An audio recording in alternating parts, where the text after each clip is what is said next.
What's up, everybody? Welcome to another edition of Mostly Metal. Excuse me.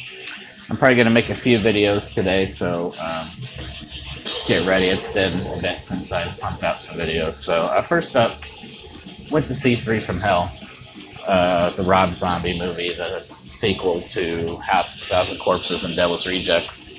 Very disappointing. Some people are giving this movie great reviews. There was no plot. To me, what made the first two movies, or what partially made the first two movies, was Sid Haig. But he's actually only in the movie at the beginning for maybe 5 minutes. Rob Zombie's wife, Sherry Lynn Zombie, plays a bigger role this time around, I think. I think her acting chops got better, but the movie just didn't really have much of a plot for me. It was just them going around killing people, which is great, but it's nice to have a little story with it. So if you're going to go, I don't even know if it's in theaters. I think it's only out for like 3 days. Went to the premiere and got a poster somewhere, but wait for it to come out on video. So, first up in the background, what we have playing is a band called, and I want to get this right because their name as well, if I'm not going to get it right.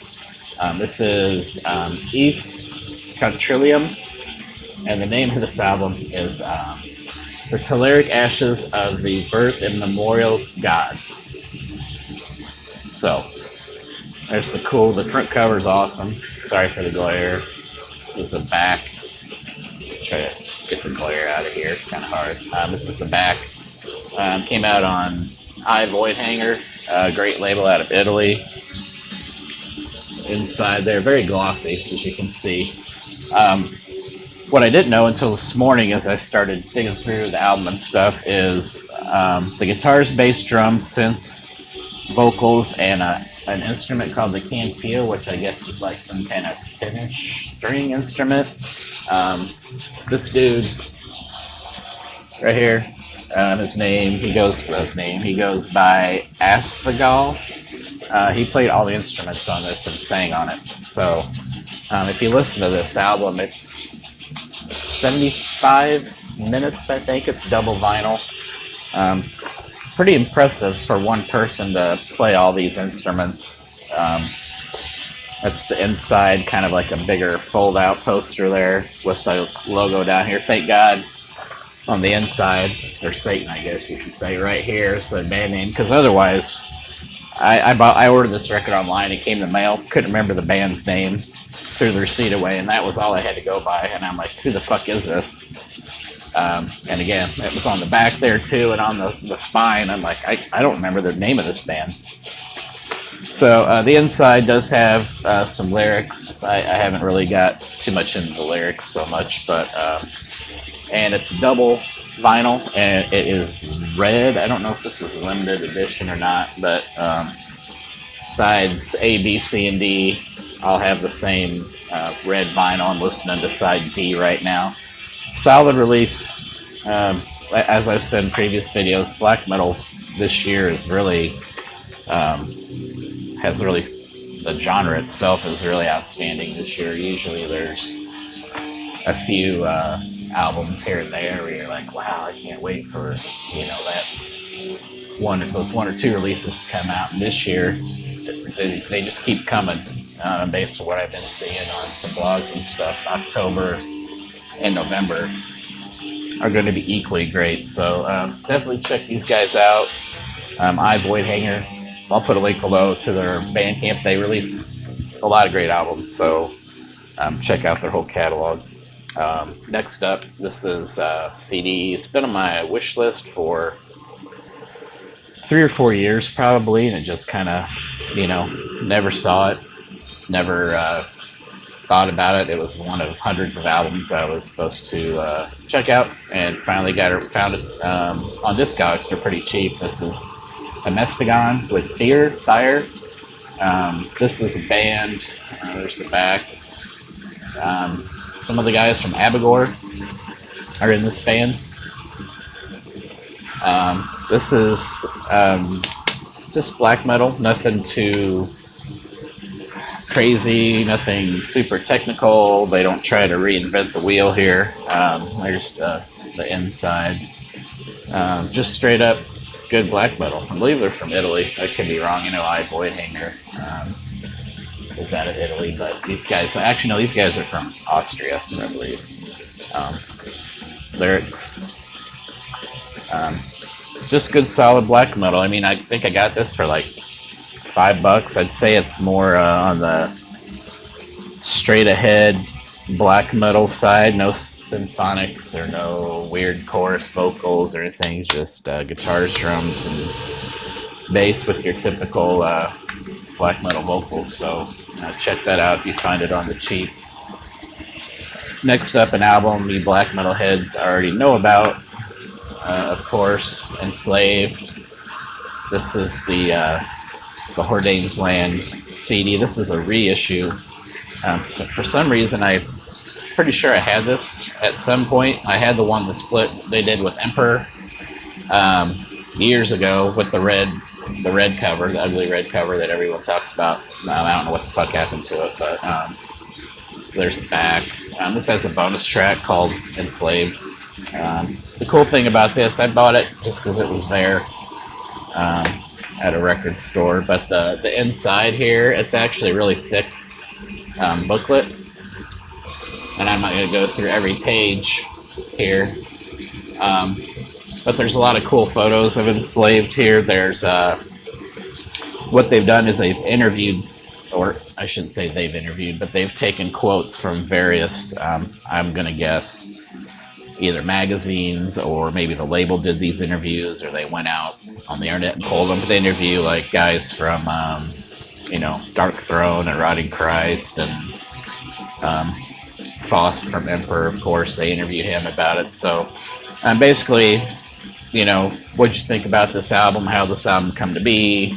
The history. To me, it's a cash grab, but it worked for me just because I didn't have it. But it seems like they re-release this thing every couple years, and I guess if it sells and people are discovering it, that's cool and all. But how many times can you reissue something? I guess before it wears out its welcome. But they keep selling them, so what do I know? The last one on this list is Candlemass. This is House of Doom. This was another spot buy. Silly me, when I bought this, I thought this was the brand new Candlemass that came out this year. Turns out this is not the brand new Candlemass. I had my fucking smartphone on me. I don't know why I just didn't look at it, but this is an EP they released that wasn't meant to be like that. That looks like that. They released this in 2018. I actually saw the copyright on this. I guess I knew it wasn't brand new, but I was like, it's Candlemass. There's a lot of hype around their new one because, what's the guy's name? Lee Fedling.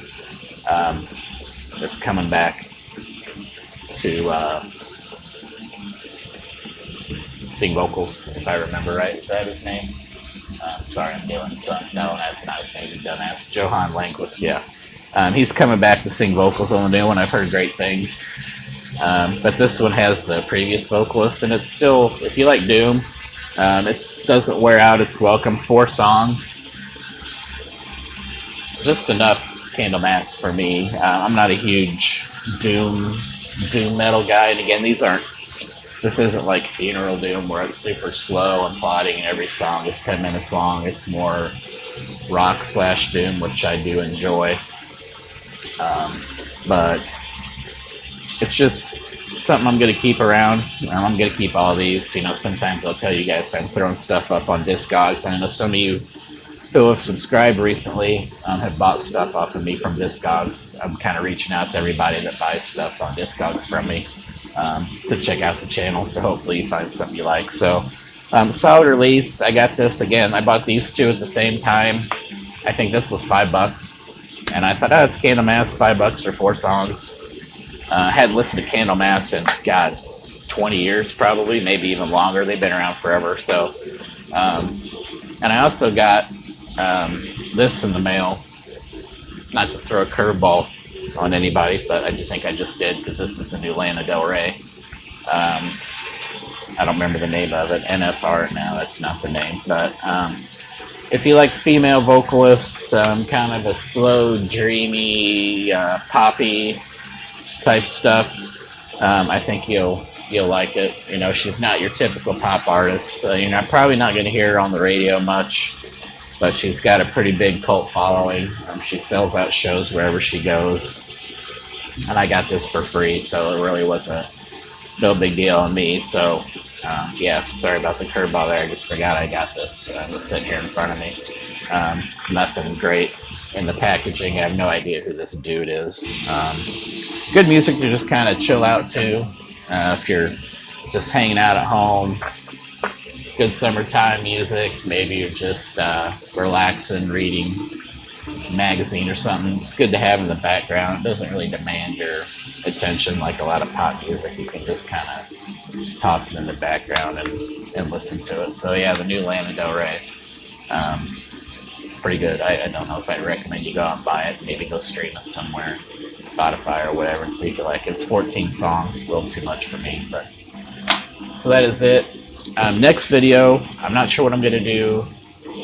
I have a lot of vinyl down here I need to get to, but I won some auctions online recently, and I got in probably about 7-inch records and maybe about 50 vinyl records.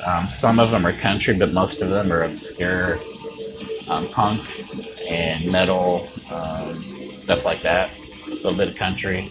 So I haven't looked through all of it yet, and I don't remember what I bought, so I may just start unboxing it and talk about them as I get them. I really don't like doing show and tell stuff because I'd rather talk about the music itself, but maybe I'll show you guys something. You'll be like, oh my god, you gotta listen to that now. Maybe I do know history on the band that I'm going to show you, so it'll be fun for everybody. So hopefully that's probably going to be a series of videos. Like I said, I've got over 150 to 200 records to get through, in addition to the shit I bought the normal way through the record stores and online. So thanks for checking out the channel, guys, and I'll catch up with y'all later.